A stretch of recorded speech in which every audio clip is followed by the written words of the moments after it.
Hello students. आज class +1 lecture number 28 में हमारा टॉपिक है मैथमेटिकल टूल्स पार्ट सेकंड। तो जैसा कि हमने प्रीवियस लेक्चर में मैथमेटिकल टूल्स के बारे में डिस्कस किया था, जैसे quadratic equation, then binomial theorem, और उसके बाद हमने कुछ ट्रिग्नोमेट्रिक फंक्शंस के बारे में डिस्कस किया था। तो जैसा कि मैंने अपने पिछले लेक्चर में आपको बताया था कि आपको ये रिजल्ट्स याद रखने पड़ेंगे ताकि हम फिजिक्स में इन रिजल्ट्स को, मैथमेटिकल रिजल्ट्स को अप्लाई करके जो डिज़ायर्ड रिजल्ट हैं इन फिजिक्स, तो जो हमें चाहिए उस तक इजीली पहुंच सकें। तो अब जैसा कि आप सामने स्क्रीन पे देख रहे हो कि जो कुछ ट्रिग्नोमेट्रिक आइडेंटिटीज़ हैं, जैसे कि पहला है sine square theta plus cos square theta is equal to 1, ये आपको नोन है। 1 plus tan square theta is equal to secant square theta. तो ये इक्वेशन कैसे आई है? फर्स्ट इक्वेशन को कॉस स्क्वायर थीटा से दोनों साइड पर डिवाइड करके आई है ना। अब थर्ड है cot square theta plus 1 is equal to cosecant square theta. अब ये आइडेंटिटी कैसे आई है? जो फर्स्ट इक्वेशन है उसको दोनों साइड्स को साइन स्क्वायर थीटा से डिवाइड करने के बाद आई है। तो ये बातें आपको याद होनी चाहिए। अब जैसे कि ये आइडेंटिटी है, ये इंपॉर्टेंट है। Sine A plus B, A and B दो डिफरेंट एंगल्स हैं यहाँ पे ना, तो हमने यहाँ पे एंगल का सिंबल ए एंड बी ले लिया। तो sine A plus B is equal to, अगर आप इसको एक्सपेंड करते हो तो वो sine A cos B plus cos A sine B हो जाएगा ना। तो ये रिजल्ट आपको याद रखना पड़ेगा। अब इस रिजल्ट को हम अगर मैथमेटिकल पॉइंट ऑफ व्यू से देखें तो जैसे साइन 135 डिग्री है ना, तो आप साइन 135 डिग्री की वैल्यू निकालने के लिए साइन 90 प्लस 45 डिग्री स्प्लिट किया। तो अब 90 डिग्री ए हो गया एंगल और 45 डिग्री बी हो गया। तो अब जब आप साइन ए प्लस बी को एक्सपैंड करोगे, sine A cos B plus cos A sine B, तो साइन 135 डिग्री क्या हो जाएगा? Sine 90 degree cos 45 degree plus cos 90 degree sine 45 degree. अब आपको ये वैल्यूज नोन है, इनकी वैल्यू सब्सिट्यूट करोगे तो साइन 135 डिग्री की वैल्यू 1/√2 आ जाएगी ना। तो इस तरह से हम इनको यूज कर सकते हैं। और फोर्थ, जैसे हमने अभी डिस्कस किया कि sine A plus B is equal to sine A cos B plus cos A sine B. अब अगर मान लीजिए आपके ये दोनों एंगल्स इक्वल हैं, A and B both angles are equal, तो ये बन गया sine A plus A mean sine 2a। तो साइन 2a एंगल क्या होगा? Sine A cos A plus cos A sine A. अब साइन ए कॉस ए और cos A sine A equal हैं, तो इट मीन्स हम साइन 2a को क्या लिख सकते हैं? 2 साइन ए कॉस ए। या साइन 2 थीटा को क्या लिख सकते हैं? 2 साइन थीटा कॉस थीटा ना। तो ये रिजल्ट भी इम्पोर्टेंट है, तो ये आपको याद होना चाहिए। अब जैसे इक्वे फिफ्थ साइन ए माइनस बी है, तो इसकी एक्सपेंशन क्या होगी? Sign A cos B minus cos A sine B. अब इसको भी आप मैथमेटिकली, जैसे साइन 135 डिग्री है ना, तो साइन 135 डिग्री को हम साइन 180 माइनस 45 भी लिख सकते हैं। तो अब साइन ए माइनस बी क्या है? अभी बताया, sign A cos B minus cos A sine B है ना। तो अगर हम ये साइन 180 माइनस 45 को यहाँ पे अप्लाई करें तो sine 180 cos 45 minus cos 180 sine 45। तो साइन 180 जीरो है, कॉस 180 -1 है, जैसे मैंने अपने पिछले लेक्चर में बताया। तो वो वैल्यू सब्सिट्यूट करने के बाद साइन 135 की वैल्यू 1/√2 आ गई है ना। तो इस तरह से आपको ये समझना पड़ेगा। तो ये जस्ट क्रैमिंग बेस्ड कंसेप्ट हैं यहाँ पे, जो ज़रूरी है हमारे लिए याद रखने ना। तो जितना इजीली, जल्दी, आसानी से आप इनको याद करोगे, उतना ही आपको आगे कंफर्ट महसूस होगा जब हम फिजिक्स में इनको अप्लाई करेंगे ना। तो कॉज ए प्लस बी क्या है? कॉज ए कॉस बी माइनस साइन ए साइन बी। अब इसको भी आप, जैसे कॉज 150 डिग्री की वैल्यू निकालनी है, तो कॉज हम 150 को स्प्लिट कर लिया ना 90 डिग्री प्लस 60 डिग्री में। तो अब कॉज ए प्लस बी, कॉज ए कॉस बी माइनस साइन ए साइन बी है ना एक्सपेंशन उसकी। तो अब जब ये अप्लाई करेंगे तो कॉज 150 क्या बन गया? Cos 90 cos 60 minus sine 90 sine 60। अब cos 90 0 है ना, तो फर्स्ट टर्म 0 हो गई, माइनस sin 90 sin 60, sin 90 1 है, sin 60 √3/2 है, तो इट मीन्स cos 150 का आंसर क्या हो गया, -√3/2। तो अब cos a प्लस b, जैसा कि मैंने पहले बताया cos a cos b minus sin a sin b है। अब अगर a और b इक्वल है तो इट मीन्स ये cos a प्लस a क्या हो गया, cos 2a। तो cos 2a क्या हो गया, cos a minus sin a means cos square a minus sin square a। तो इट मीन्स cos 2a क्या हो गया, cos square a minus sin square a। ठीक है, ये रिजल्ट याद रखना पड़ेगा आपको। अब cos 2a अगर cos square a minus sin square a है, तो जैसा कि हमें मालूम है cos square a plus sin square a क्या होता है, 1। तो it means cos square a क्या हो गया, 1 माइनस sin स्क्वायर a। तो अगर हम यहाँ पे cos स्क्वायर की यहाँ वैल्यू सब्स्टिट्यूट करें 1 माइनस sin स्क्वायर a ये, तो इट मीन्स हमारा cos 2a क्या बन गया, 1 माइनस 2 sin स्क्वायर a। तो ये वो रिजल्ट्स हैं जो फर्दर हम फिजिक्स में अप्लाई करेंगे, तो अभी उनके बारे में हम डिस्कस कर रहे हैं। तो cos 2a की value cos square a minus sin square a भी है, cos 2a की value 1 minus 2 sin square a भी है।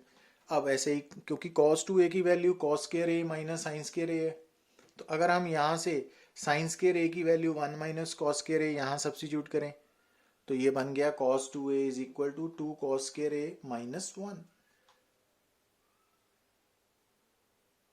तो इट मीन्स cos 2a की value 1 minus 2 sin square a भी है, cos 2a की value 2 cos square a minus 1 भी है ना। तो ये दोनों रिजल्ट्स यूज होंगे फर्दर। अब सेवंथ है जैसे cos a माइनस b, इसकी एक्सपेंशन क्या है, cos a cos b plus sin a sin b। तो ये आपको याद रखने पड़ेंगे रिजल्ट्स। अब अगर हम cos a माइनस b को अप्लाई करें, जैसे 150 है, cos 150 डिग्री, तो हमने क्या किया, cos 180 माइनस 30 डिग्री लिख लिया ना इसको। अब इसकी एक्सपेंशन जैसा कि पहले बताया, cos a माइनस b क्या है, cos a cos b plus sin a sin b।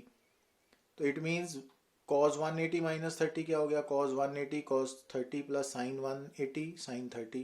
अब cos 180 माइनस 1 है, sin 180 0 है, cos 30 डिग्री √3/2 है, तो अगेन cos 150 डिग्री का है माइनस √3/2 आंसर आ गया।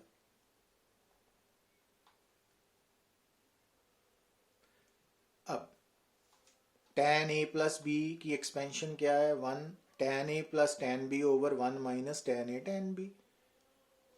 ऐसे ही tan a माइनस b की एक्सपेंशन क्या है, tan a minus tan b over 1 plus tan a tan b। तो ये रिजल्ट्स हैं जो एज सच आपको याद रखने पड़ेंगे। अब जैसे ये एक्सपेंशन देख रहे हो, sin c plus sin d क्या है, तो sin c plus sin d को हम 2 sin c plus d/2 cos c minus d/2 लिख सकते हैं ना। तो ये रिजल्ट्स हैं जो एज सच आपको याद रखने पड़ेंगे। sin c minus sin d का रिजल्ट बनेगा 2 cos c plus d/2 into sin c minus d/2। cos c plus cos d का result 2 cos c plus d/2 cos c minus d/2 है ना। तो ये फर्दर यूज होंगे, cos c minus cos d is equal to -2 sin c plus d/2 sin c minus d/2। तो ये results आप याद रखने की कोशिश कीजिए। अब अगर हम बात करें लॉगरिथम की, तो इसमें भी दो तरह के लॉग यूज करते हैं हम, कि नॉर्मली जब हम साइंटिफिक एक्सप्रेशन में हम प्रेफर करते हैं नेचुरल लॉग। तो नेचुरल लॉग को लिखते हैं LOG सबस्क्रिप्ट E और LN, ये नेचुरल लॉग का सिंबल है। और इसमें जो लॉग का बेस है E वो 2.718 है ना। पर दूसरा होता है कॉमन लॉग, जिसमें हम कैलकुलेशंस करते हैं। तो कॉमन लॉग का बेस हम 10 लेते हैं, तो उसको हम log 10 और सिंपली LOG भी लिख सकते हैं ना। तो वो अंडरस्टूड है कि बेस 10 है। तो दो तरह के लॉग्स हैं, कॉमन लॉग और नेचुरल लॉग। तो उनके सिंबल्स हमने यहाँ पे डिनोट किए हुए हैं, तो आपको डिस्टिंग्विश करना पड़ेगा इनको। अब दोनों लॉग्स में रिलेशन क्या है, कि अगर लॉग नेचुरल लॉग ए की वैल्यू 2.3026 log 10 ए के इक्वल है, तो ये रिलेशन भी फर्दर यूज होगा, तो इसको माइंड में रखने की कोशिश कीजिए। तो इन मैथमेटिकल टूल्स को देख के आपको नर्वस होने की ज़रूरत नहीं है। एक्चुअली स्टार्टिंग में आपको टाइम डिवोट करना पड़ेगा और इनको जितनी जल्दी हो सके आप याद करें उतना अच्छा होगा ना। अब जैसे अगर log a x है और इस log का बेस 10 है, तो फिर a की वैल्यू क्या होगी, 10 रेज टू पावर x। तो log a plus log b को हम log a इंटू बी लिख सकते हैं ना, ये log की प्रॉपर्टीज है। log a minus log b को आप log a बाय b लिख सकते हो।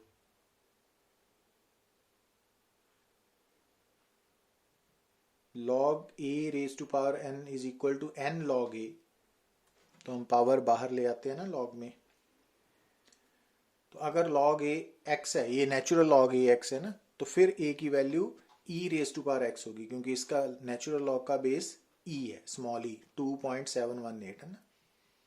तो नेचुरल log में भी log a plus log b is equal to log a b, log a minus log b is equal to log a by b, log a raise to power n is equal to n log a। तो ये आपको याद रखने हैं formulas. तो अब next जो अपना मैथमेटिकल टूल्स है वो इम्पॉर्टेंट वन है डिफरेंशिएशन। तो उसके बारे में हम नेक्स्ट लेक्चर में डिस्कस करेंगे, बात करेंगे। तो अभी तक हमने trigonometric functions, trigonometric identities, logarithm, binomial theorem और क्वाड्रेटिक इक्वेशन के बारे में डिस्कस किया है ना। तो आप इनको याद रखना पड़ेगा आपको। तो ये मैं बात बार बार रिपीट कर रहा हूँ कि जितनी जल्दी हो सके, क्योंकि कल जैसे मैंने अपने प्रीवियस लेक्चर में आपको बताया था कि ये मैथमेटिकल टूल्स का रोल ऐसे है जैसे हमारी ज़िंदगी में जो ट्रांसपोर्टेशन मीन्स है ना, तो मीन्स ऑफ ट्रांसपोर्टेशन जैसे, तो अगर आप